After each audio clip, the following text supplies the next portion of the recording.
Welcome back to the channel. If you're new here, I appreciate your subscribe. If you're a crew here, let's continue with the ride.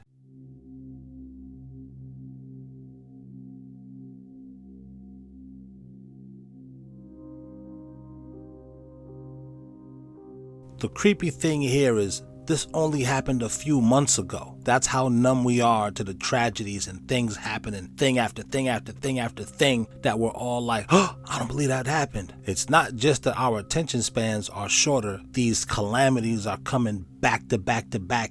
You don't even have time to remember the last world-shattering event that took place, like this one. This is something you'll never see in the middle of a day. 3rd Avenue in New York City.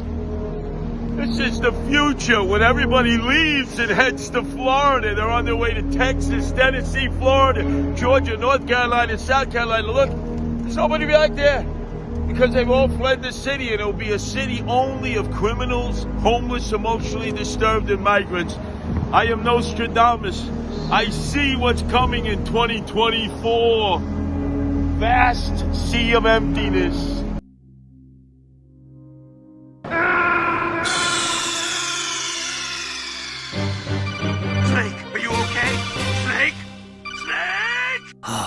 A lot of predictive programming here, especially with the one eye. You got to go to the Islamic scriptures for their description of the Antichrist. So the Prophet ﷺ, he tells us that the Dajjal is one-eyed. There is nothing at all from the time of the creation of Adam until the time of the day of resurrection. That is a greater fitna, a greater trial and tribulation, meaning for the people, than the Dajjal. And plus all of this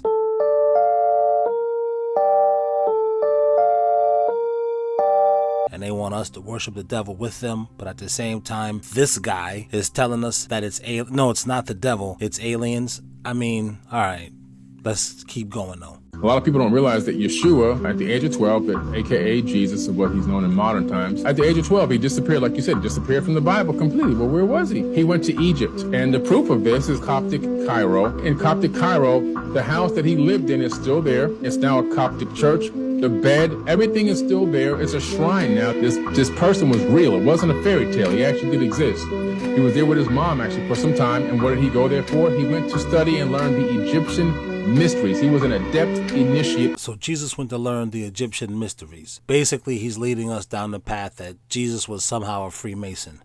Allegedly. This is allegedly what this guy is saying. Okay. Then he traveled to Tibet to learn Reiki healing, Qigong, healing with his hands. That was confirmed by the Dalai Lama. Then he went down into India where he learned the mystic arts, teaching reincarnation all the way back. So now Jesus was teaching people reincarnation.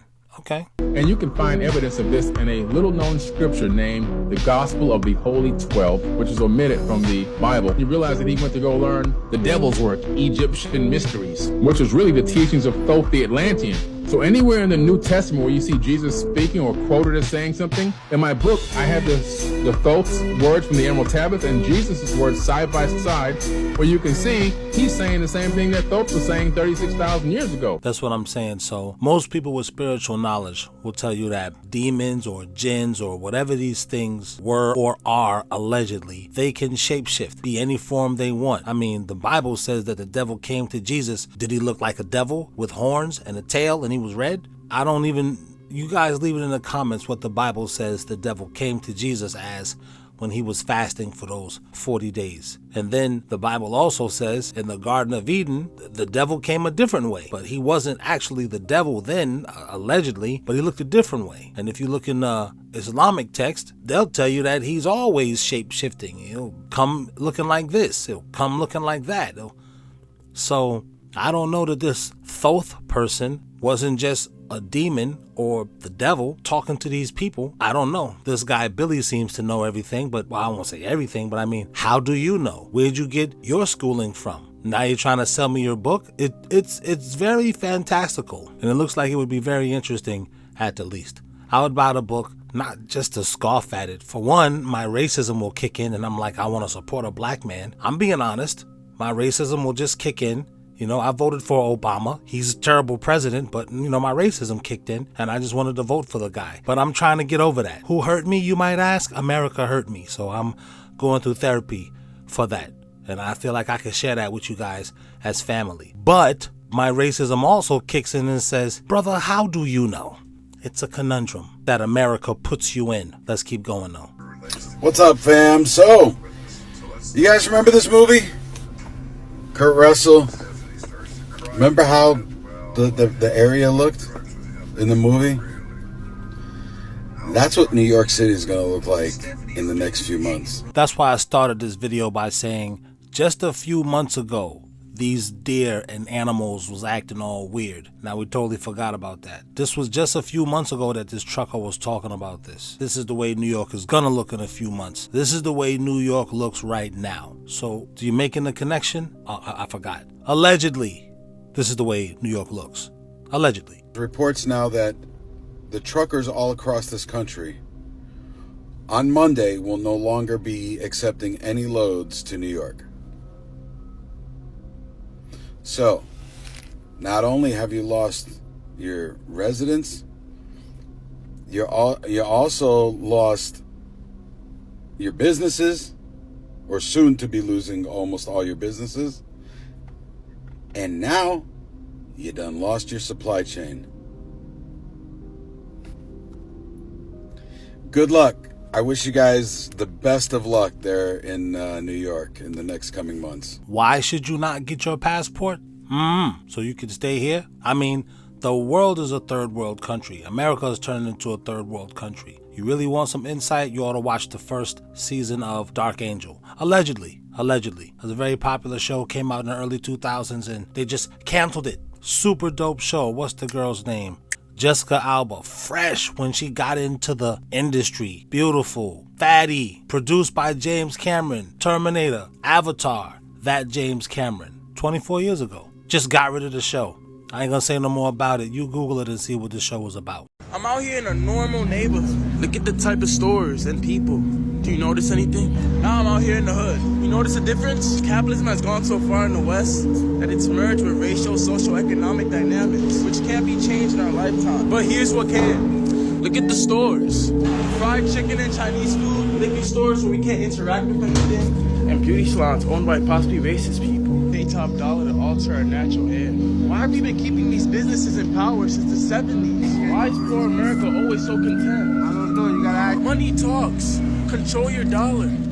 Wake up, man. Let's walk. Money talk. This poor ideological Negro. I feel sorry for these guys when I see them. A little bit of spiritual insight and he wouldn't look at things like that. He'd realize this is the way that God wanted it. This is the open book test that is life. And then when you wake up from the simulation, then you get graded on the test. It is what it is. Allegedly, it is what it is. The Craigslist ad wanted a male companion for 6 hours. No sex, nothing illegal, and, get this, it paid $10,000. No, you starting out all wrong already. 10 racks for what? What you nothing illegal? What you out here cannibalizing people? Who wouldn't jump at 10 kelvins? People with a spidey sense would be like, wait, what are you, hold on, huh? We met at his house. His handshake was firm. He seemed solidly middle class. Modest home, basic decor, nothing ostentatious. A suburban bachelor pad. After our hellos, he asked if I'd like something to drink. His fridge was stocked with microbrews. Good stuff. I grabbed a Dogfish Head 90 and he guided me to the basement. That's where we'll be working, he said. We'll be working on what? The murder film? Will we be working on the murder film in the basement? The basement was sparsely furnished. Most prominent was what looked like an old dentist's chair with a table next to it. The man handed me an envelope he'd been carrying. $5,000. You can have the rest when we're finished, he told me. It'll only be a few hours. If you're alive, you can have the rest. That's why you should never do things in desperation. Do we even need to hear the rest of the story? No, God! No, God, please, no! No! No! No! Because I live in L.A., man, and I was riding down a street called Figueroa. I don't know how I got on the street. Whatever, y'all. I don't have to explain nothing to y'all. Anyway, before I was judged, it's a main street, and I was riding down it. And it's a whole straw. I'm talking about both sides of the street, butt ass naked. It fucked my head up. When I seen it, I could not believe it. I said, God damn. And the girls out there are so beautiful. I seen one girl that, I mean, she was so innocent looking, man, and beautiful. I couldn't believe it, man. And it hurt my heart, really. I rolled down the window. I said, why are you out here? I said, get in the car. See, there y'all. Fuck y'all. I'm not telling the rest of it. I'm not telling the rest of the story because y'all some bullshit. I was trying to help this girl, man. Fuck y'all, man. Man, I was being a good dude, man. I gave her $60.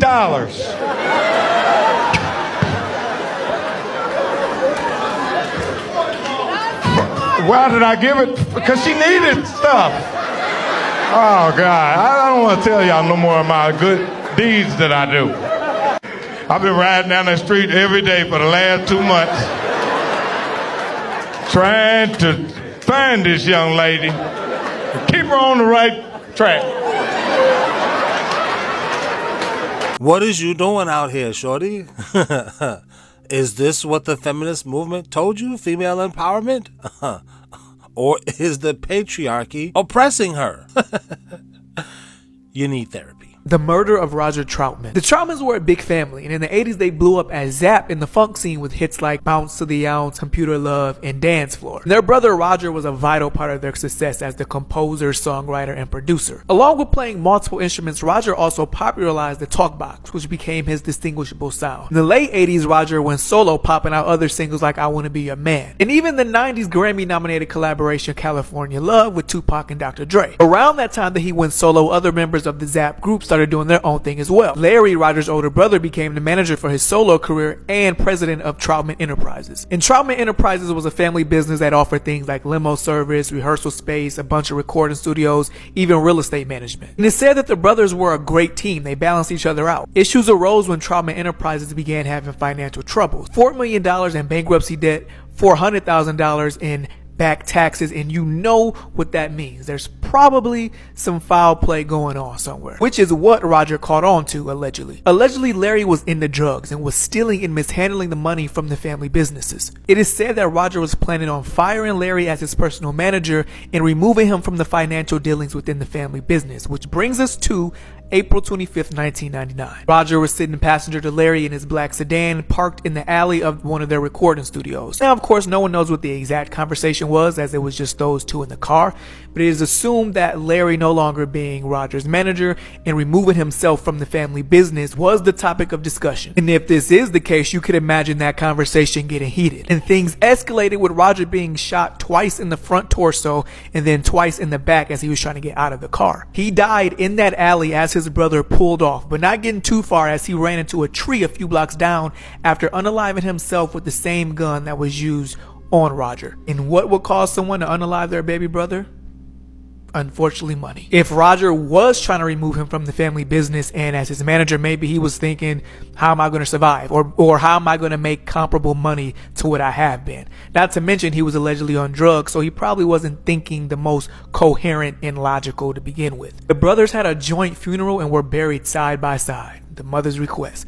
But that's not even where the family tragedies end, specifically Roger's lineage. In 2003, his son Roger II passed due to a severe head injury. In 2012, his other son Brent Lynch was arrested for allegedly killing his ex-girlfriend. And his granddaughter Alexis Lynch had an untimely death at the age of 21 after an accidental overdose. And some of y'all don't believe in generational curses? Well, at least the man made good music. That's all I got for this one. Tune in again, we'll do it again. Oh, one more thing. You guys seem to enjoy the bonus content I gave you before. I'm gonna give you some more bonus content. You can definitely go to my Patreon and get some of this bonus content over there. All right.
Dude, I wish I had a better camera.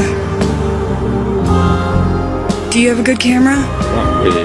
Look at this. My camera sucks. It's fuzzy. Yeah, unless I go far away.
Peter, you witnessed children being sacrificed as a girl? You know, I did.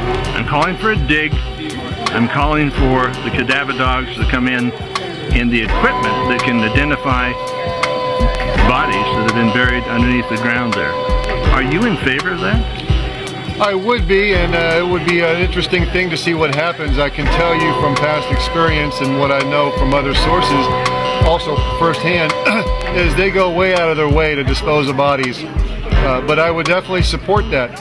You know, I watched a couple days ago, just to check on things, I watched a little video talking about the cremation of care, and they were making light of this. They're making decisions as to what group of millions of people they're going to genocide next. And we all have seen the genocides over the last 10, 15 years for anybody that's paying even a modicum of attention. I am one of 3 people that has publicly acknowledged being involved in ritualistic murder of children up in Bohemian Grove.